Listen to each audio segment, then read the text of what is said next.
Welcome to tonight's edition of Friday Night Sports Night. Week 2 is in the books now. This is technically the third week, though, of football, second week of conference play. And some of the things in the playoff picture are shaping up, and we will get to a bracket at the end of the show. But for now, we're going to focus on the number one team, Pine Richland. They took care of business again. They went into Seneca Valley up there near Cranberry, and they just handed them a 42-7 defeat. Phil Jerkovic does his thing again. Yeah, it looks like Jerkovic's on point this year. Yep. Back from injury and everything is looking good.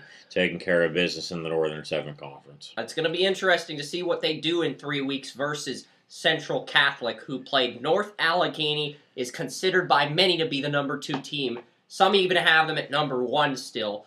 But most experts in the country have them at number 2, but we expect them to be number 1 again at the end of the month when they face Pine Richland. But that was a big game. Sort of a letdown performance from both quarterbacks in this game.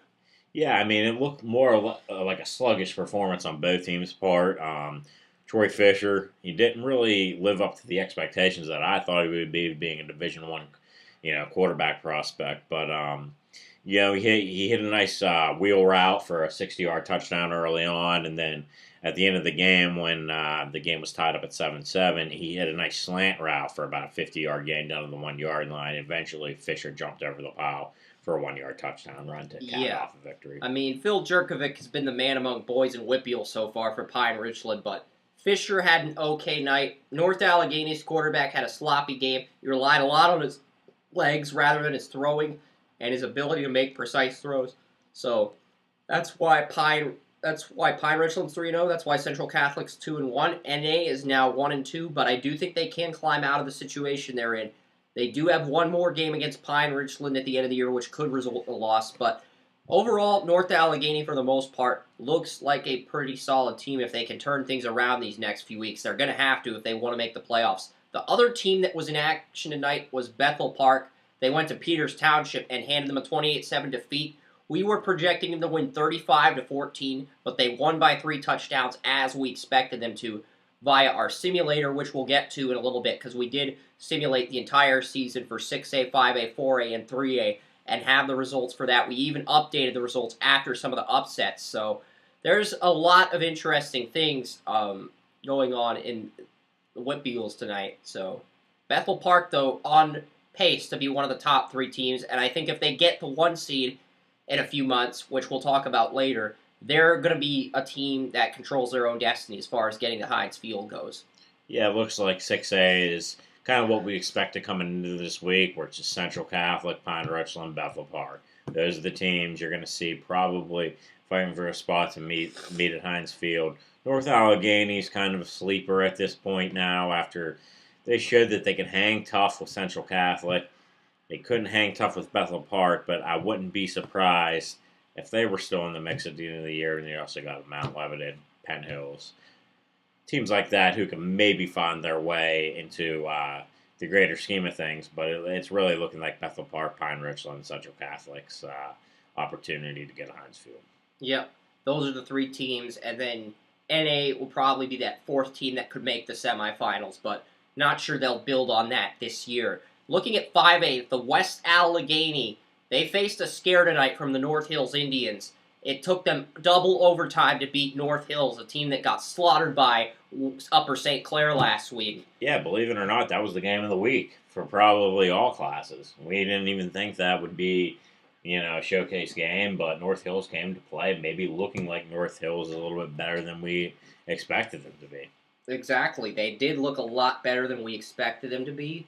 And McKeesport, 1-loss team, they trailed Armstrong early, but they came back to win that game, took care of business, showed why they deserve to be a contender as well. Penn Trafford, 1, they're still unbeaten. Gateway is still unbeaten. So Penn Trafford and Gateway are on a collision course for when they meet in a few weeks. Franklin Regional is doing well too this year. Fox Chapel, though, pulled off a huge upset against Woodland Hills, 22-21 in a road victory. Woodland Hills was projected to win that game 35-19, but a letdown performance by Woodland Hills. Woodland Hills is now 1-2, and Fox Chapel is 2-1. Any thoughts on this upset, Kyle? Well, I think it goes to show that without George Novak, Woodland Hills is not the team they used to be. You losing a guy who's been at the helm for over a couple of decades, that's going to take its toll early on, at least, and with his absence. So I think, Woodland Hills, they do have the talent, but I think they're trying to mold the coaching with the talent, and it might take a little bit longer process than we thought it would. But Fox Chapel, at the beginning of the year, we predicted them to be an outsider just outside of the top 5. So not a total upset, but still a little bit of the upset with the talent level. Yeah, and Woodland Hills, we'll get to these teams and where they're seated via the simulation because some things did change. South Fayette won again. Thomas Jefferson won again. West Mifflin won again. Mars pulled off a big win over Mars won. Montour won. So there's a lot of teams that won. Newcastle and Knock. I cannot get an update on that game. Maybe I'll try to find something on that through Twitter search engine because Newcastle, they desperately needed a win over Highlands this week. And this is the one game I could not find anything on when doing research before today's show. Ooh, Highlands and Newcastle were tied at 34. So that's very interesting because Newcastle needs this one. They do. They're 0-2. They barely pulled it off. They might not make the playoffs if they lose this game. They might not make the playoffs. Newcastle won by a point. Oh, wow. Highlands, they only beat Highlands by a point. So this is really disappointing for Newcastle. And with the points they've given up, it shows that maybe that defense isn't what we thought they would be. Marcus Hooker really needs to rally this team together. He might not be as good as his brother. I hate to say it, but yeah, we'll see what happens with them. Next up, we'll get to some 3A games. Aliquippa defeated Beaver 30-7. Beaver actually led 7-0. Aliquippa dropped 30 unanswered after that. And then you have Apollo Ridge, who defeated Beaver Falls. We expected Beaver Falls to win that game, but Apollo Ridge winning is huge for them because now that's going to change some things. We'll get to the seedings in a little bit. Keystone Oaks won again. They're still unbeaten. Quaker Valley is still unbeaten in this conference as well. So you're looking at Keystone Oaks and Quaker Valley as those 3A sleepers who could try to top Aliquippa if somebody does, in fact, top Aliquippa. Yeah, right now it is looking like it's all Aliquippa's to lose because when you go and you beat Beaver Falls, who we had as 2, then you go and you beat Beaver, who we had as 3, and handle them easily, Yeah, it's 36 looking like to nothing. It's 30-7. Yeah, it's looking like it's kind of their conference to lose right now. It is. So. Aliquippa, it's their section to lose. Let's go through the simulator now because this is a fun exercise we found. So, should we start with 3A and work our way up to 6? Let's start with 3A and work our way up. All right, 3A, the number 1 seed is Aliquippa, and they are projected to go 10-0, not lose a single game, and that's not really surprising. Their opponent, Elizabeth Forward, who would be the number 8 seed in at 3A. 6-4. So 10-0 versus 6-4. I like Aliquippa in this one easily. Give them another 30-point win. Let's put them in the semifinals. The next game would feature 9-1 Apollo Ridge versus 7-3 Quaker Valley. And I'm actually taking Quaker Valley in a 7-2 upset here. I think Quaker Valley has the pieces to go head-to-head with Apollo Ridge and beat them. Even at Apollo Ridge, I think they can go in there and get a road win and beat them and knock them out of the tournament like Newcastle did when they were the 7 seed in 4A last year. Well, I wouldn't be surprised because Quaker Valley is a very strong 7 seed. I mean, there's really not too much of a gap other than when you reach past Aliquippa. So anything's kind of in play after that. Yeah, that's true. And then number 6 South Park goes to number 3 Beaver Falls. Beaver Falls was originally projected to be the 2 seed before tonight's loss. They're now projected back to 3 3. And this is interesting. South Park versus Beaver Falls. This is an interesting matchup because Beaver Falls has struggled as of late, and South Park, they're still unbeaten, but they've played a lot of mediocre opponents. Exactly. I mean, I think the whole AAA is almost a mediocre conference other than when you go to Aliquippa. So anything's kind of open at this point. I like South Park in that game.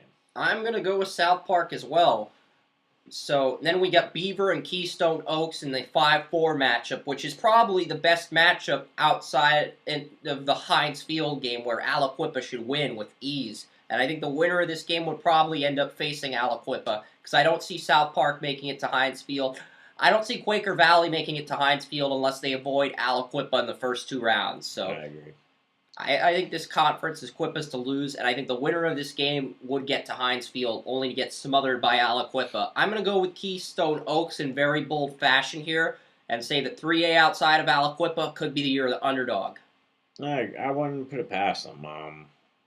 It's Aliquippa's to lose, though, but you never know. I mean, they fell last year in the title game. They did. So Aliquippa is the undisputed favorite in 3A right now. But who would be your team to face them? Would it be Beaver or Keystone Oaks? I like South Park. Interesting. You like South Park. I like Quaker Valley if they avoid them in the first 2 rounds. And if Quaker Valley can avoid Aliquippa, I could see them getting to Heinz Field. It depends on their playoff path. It depends on, do they get assigned to 6 seed in South Park, or is it highest, lowest like the NHL, or is it 2, 6, 3, 7 like the NBA? How does WPIAL assign the playoff format in that? I honestly think that it's like how they do the NCAA tournament. It's not all about record. It's about where they think they should be seeded. Yeah, if it's where they think they should be seeded and 14 seed play is the winner of the 3-6 or whatever, if it's like that, then yeah. Then we get an Aliquippa versus Beaver semifinals, and then we get Quaker Valley versus South Park on a neutral site. And I think Quaker Valley could win that game. You think South Park could win that game, but regardless, it comes down to who's facing who. But yeah, Aliquippa easily the favorite in 3A. Let's move on to 4A. This is a little bit interesting, and I know we're probably going to piss off a lot of Thomas Jefferson fans, but South Fayette went 10-0. Thomas Jefferson went 9-0. South Fayette got the number 1 seed, which is the biggest shock in my opinion as far as 4A goes, because Thomas Jefferson is last year's champ, but South Fayette gets the number 1 seed, and their opponent is 5-5 Knock. So, yeah. I like South Fayette. Yeah, South Fayette should win. I don't think they'll suffer multiple playoff losses. Newcastle, who barely won over Highlands tonight, their opponent would be Thomas Jefferson. Now, could we see a 7-2 upset? I doubt it. Now, if this were South Fayette, maybe we'd see history repeat itself, but not at this point. Newcastle just played too sloppy to be considered a threat at this point in the season, especially with an experienced powerhouse like Thomas Jefferson on their hands. So, I think we'd probably be on a crash course for South Fayette versus Thomas Jefferson at Heinz Field if things played out the way they did. West Mifflin plays Belle Vernon in this situation. We get an 8-1 West Mifflin team versus a 7-2 Belle Vernon team, and West Mifflin should win this. And then the 4-5 match, which is probably the best opening round matchup, we get Montour going to Mars. Exactly. I like that one, and I like that one taking down South Fayette in the semifinals. Yeah, I could see the winner of that taking down South Fayette only to lose to Thomas Jefferson.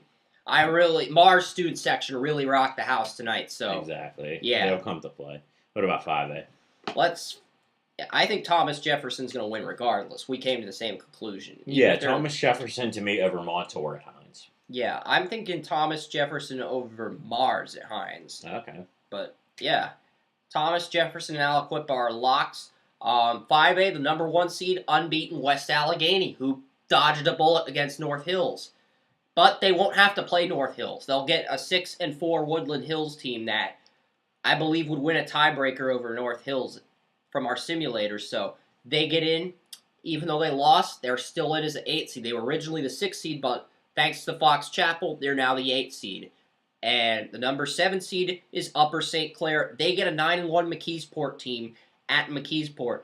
Number 6 is Fox Chapel. They play 8-2 Penn Trafford at Penn Trafford. And then we get Gateway hosting Franklin Regional 1 week after they meet in Franklin Regional to end the year. So really interesting matchups here in 5A. And I expect West Allegheny and McKeesport to be on another collision course for Heinz Field, another rematch between those two teams. And I think McKeesport has got to stop playing sloppy early in these games if they want to do something. But I'm thinking that we'll probably get a rematch of that WPIAL game. I don't like McKeesport this year. I liked him early, but that dinosaur offense they run, the triple option, it seems to take. It's prehistoric. It just seems to just take too long to get going. You need more of explosive offense nowadays with the downfield passing attack, and it just seems like when they can't get going, if they get down early, they're just going to be in too much trouble. So You think they're suspect to a team like Penn Trafford or Gateway in the exactly, Penn semifinals? Trafford, a team that likes to get the ball downfield and air it out, runs kind of a four wide shotgun spread. They could dictate, get up 14-0. The game could be over by the first quarter. So I like Penn Trafford. Yeah, I still think it's going to be West Allegheny's year until they lose a game. They've been my pick since the beginning of the year to win at Heinz Field, and they're on a collision course to repeat. I'm going to say we get a rematch, but a lot of different things could happen. I could see Gateway playing spoiler. I could see Penn Trafford playing spoiler. I mean, Fox Chapel even, they might even play spoiler as a 6 seed and upset Penn Trafford. We'll see. I think there's definitely some parity in this, and we get to our final bracket in 6A. Central Catholic at 9-1 is the top seed. They get 5-5 Norwin. And then our 2-7 matchup, we get Pine Ridgeland at 9-1. They face Penn Hills at 5-5. Then we get 6 seed Peters Township, and they face Bethel Park in a rematch of tonight's game at Bethel Park. And then finally we get Mount Lebanon 7-3 versus North Allegheny 7-3, which is easily the matchup to watch because these NA corners actually played better than I thought they would at times, and Mount Lebanon has the best receiver in the Whitfield right now, so they're going to be tested against him. They also have a great quarterback. They do. So I like Mount Lebanon in that game. Really, you think they'll beat NA? Yes. I had NA winning that game, but I can see Mount Lebanon winning after how sloppy they played tonight. I could see Mount Lebanon beating them in Newman Stadium to end their year.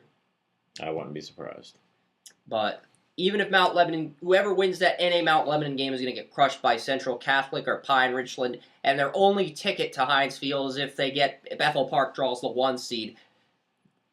And I think if Mount Lebanon won in that situation, Bethel Park would still get to Heinz Field. Now, if NA won, I could see them beating Bethel Park in a rematch because they'll come out, they'll be pissed off about how they lost the first meeting, and they'll play with a lot more intensity. They'll still get their butt kicked in the championship game, but, we'll see. It's going to be interesting to see how this plays out as the tournament Well, to me, what I've seen so far is Central Catholic's vulnerable.